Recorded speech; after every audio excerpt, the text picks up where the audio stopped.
welcome to the Exams Made Simple. So we are back with the PIB and AIR news for 19 January 2019. So first news is about the प्रवासी भारतीय दिवस 2019 जो कि वाराणसी में हो रहा है. तो ऑलरेडी हम प्रवासी भारतीय दिवस के बारे में काफ़ी कुछ डिस्कस कर चुके हैं, कब से स्टार्ट हुआ था और अभी बाइनियली होने लगा है. 2015 के बाद से हर 2 साल में, पहले हर साल होता था और ये क्यों मनाया जाता है, ये सारी बातें हम डिस्कस कर चुके हैं. So let's move ahead and remember it is organized by ministry of external affairs. Ministry of external affairs इसको ऑर्गेनाइज करती है. तो अब न्यूज़ ये थी कि कई सारी एक्टिविटीज़ इकट्ठा अब उसमें उसके प्रवासी भारतीय दिवस के पहले से हो रही हैं.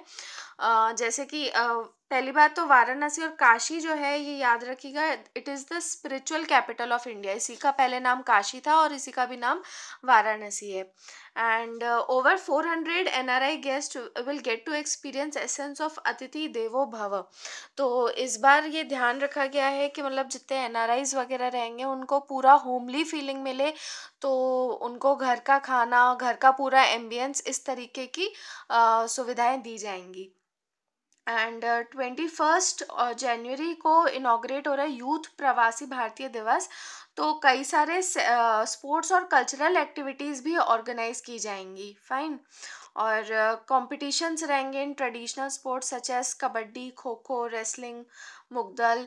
इसके अलावा सैंड आर्ट कंपटीशन, ये सारी चीज़ें मतलब ज़्यादा से ज़्यादा उनको मतलब उसको पब्लिक पार्टिसिपेटिव बनाने के लिए. ठीक है, तो ये था इसके बारे में. नेक्स्ट दीफो ब्रिज जो है अभी उसका इनॉग्रेशन हुआ है अरुणाचल प्रदेश में. So it is 426.60 metre long bridge और गर्डर टाइप ब्रिज, और ये दीफो रिवर के ऊपर ही बनी हुई है जो कि रोइंग कोरोन पाया रोड पर है ये ब्रिज इन अरुणाचल प्रदेश. तो दीफो ब्रिज आपको मेन नाम याद रखना है, it is in Arunachal Pradesh. और ये काम किया किसने है, it is done by BRO under project Udayank. ठीक है, तो प्रोजेक्ट उदयंक कब से स्टार्ट हुआ, कहाँ का है, ये आपको मुझे बताना है. मैं आपको बस एक नॉर्मल फैक्ट बता दूं कि BRO नॉर्थ ईस्ट में जो डेवलपमेंट करता है रोड्स वगैरह का, उससे रिलेटेड है प्रोजेक्ट उदयंक. ठीक है. So this bridge would provide uninterrupted access between Dibang Valley and Lohit Valley region of eastern Arunachal Pradesh and an all-weather road to the troops deployed on the China border. ठीक है, तो Dibang valley से Lohit valley तक के लिए एक access रहेगा, all weather road रहेगी, और जो जितने भी ट्रूप्स खासकर चाइना बॉर्डर पे हैं वहाँ पे उस एरिया में, उनके लिए काफ़ी मतलब अच्छी चीज़ है. ठीक है. Next is about the INS Kohassa naval air station in Andaman and Nicobar. तो ये जो INS स्टेशन वहाँ पे बनाया गया है, इसका स्ट्रेटेजिक इम्पोर्टेंस है ना केवल आइलैंड्स की सिक्योरिटी के लिए बट वहाँ के ओवरऑल डेवलपमेंट के लिए भी. और ये अंडमान में बनने वाला 3rd नेवल एयरबेस है आफ्टर INS उत्कृष, ये जो पोर्ट ब्लेयर में बना था, एंड अदर इज INS बास एट कैम्पबेल बे. ठीक है, तो INS कोहासा जो बना है, ये नेवल एयर स्टेशन, यहाँ नाम नहीं लिखा है, शिवपुर पे बना है. ओके, इट इज SHIBPUR और शिवपुर में बना है ये INS कोहासा. पहले INS उत्कृष और INS बाज, ये दोनों भी नेवल एयर स्टेशन है, और इनका क्या मकसद रहता है, सर्वेलेंस प्रोवाइड करना, सिक्योरिटी प्रोवाइड करना वहाँ के लिए. And this will also serve for military and civil purposes. जो अभी उड़ान स्कीम वगैरह लॉन्च हुई है, तो उसमें भी ये, उसके लिए भी इस नेवल एयरबेस का यूज़ किया जाएगा. Okay. And one more important fact is that जो INS कोहासा है, इसका नाम रखा गया after a white bellied sea eagle. ठीक है, तो एक वाइट बेलीड सी ईगल होता है जो कि बहुत बड़ा बर्ड ऑफ है and is endemic to Andaman and Nicobar islands. ठीक है, वहाँ का बर्ड ऑफ प्रे है, वहीं का एंडीमिक है, उसका नाम कोहासा है, उसी के नाम पे इस एयरबेस का नाम रखा गया है. Now next is that 8th edition of the status paper on the government debt, ये रिलीज किया गया है. तो ये जो स्टेटस पेपर रहता है गवर्नमेंट का कितना कर्जा है उसके ऊपर, ये हर साल रिलीज किया जाता है और ये डिटेल्ड एनालिसिस है कि ओवरऑल डेट पोजीशन क्या है गवर्नमेंट ऑफ इंडिया की। सेंट्रल गवर्नमेंट रिलीज करती है और ये 2010-11 के ईयर से ही रिलीज किया जा रहा है। तो ये जो अभी 8th एडिशन आया है ये 2017-18 के लिए आया है, please remember this, fine. And इसके अलावा इसमें ये भी बताया गया है कि डेट मैनेजमेंट स्ट्रेटेजी क्या रहेगी सेंट्रल गवर्नमेंट की for the years 2018 to 20 borrowing plans of the government। Okay, so debt management strategy भी बताई गई है। और इस रिपोर्ट में ये जो पेपर है इसमें मेन चीज़ ये है जानने की कि जो ओवरऑल लाइबिलिटीज़ है सेंट्रल गवर्नमेंट की, इसमें बताया गया that they are on a medium term declining trajectory. ठीक है, तो लाइबिलिटीज़ जो हैं वो एक तरीके से घट रही हैं। ठीक है, that is a good thing कि मतलब जो कर्जा वगैरह है वो चीज़ें डिक्रीज हो रही हैं।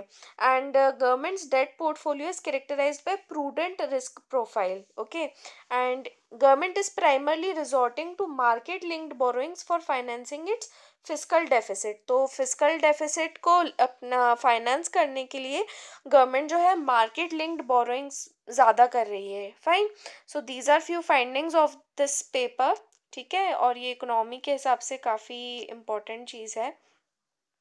Now, BHEL and Lipcoin will be building India's first lithium ion giga factory. Okay, सो ये एक वर्ल्ड क्लास कंसोर्टियम बनाएंगे और इसकी जो कैपेसिटी रहेगी वो 1 गीगावाट आवर लिथियम आयन की रहेगी। बैटरी प्लांट बनाया जाएगा और बाद में इसकी कैपेसिटी 30 गीगावाट आवर कर दी जाएगी। Fine, so with this India has finally taken steps into its energy security and clean energy commitment to the world. Friends, इसके साथ में मैं आपको ये चीज़ बताना चाह रही हूँ कि हमने जो अभी ईयर एंडर बनाया था इसरो की, उसमें बात की थी, डिपार्टमेंट ऑफ स्पेस का ईयर एंडर बनाया था। तो वहाँ पे ही ये बात की थी कि लिथियम आयन टेक्नोलॉजी जो है इसरो वो शेयर करना चाह रहा है। और इसी में ही मतलब उन्होंने ये लिथियम आयन बैटरी की बात उस टाइम पे बताई थी। और जो लिथियम आयन का रहता है मेन यूज़ वो इलेक्ट्रिक व्हीकल्स में करने की बात कर रहे हैं। Fine, so that is how it will help in energy security and clean energy. तो इलेक्ट्रिक व्हीकल्स का ज़्यादा यूज़ होगा, उसके लिए लिथियम आयन बैटरी की ज़रूरत रहेगी और इससे पोल्यूशन वगैरह जो रहेगा वो बहुत कम हो जाएगा। Now, there was a news about प्रधानमंत्री खनिज क्षेत्र कल्याण योजना।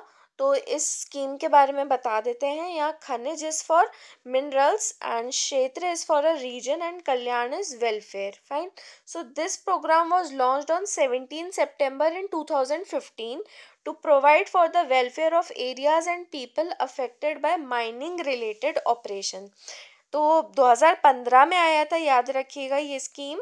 और ये उन एरियाज़ और उन लोगों के वेलफेयर के लिए है, उनके कल्याण के लिए है जो कि माइनिंग रिलेटेड ऑपरेशन से अफेक्ट हुए हैं।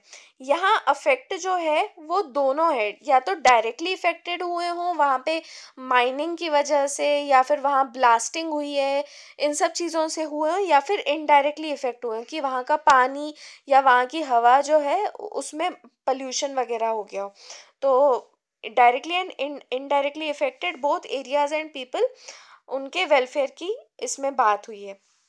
एंड ये जो स्कीम है it is implemented by the district mineral foundations of the respective districts using the funds accruing to the DMF from miners. ठीक है, तो जो डिस्ट्रिक्ट मिनरल फाउंडेशंस हैं ये बनाए गए हैं उन डिस्ट्रिक्ट्स में जहाँ पे माइनिंग रिलेटेड प्रॉब्लम्स देखी गई हैं।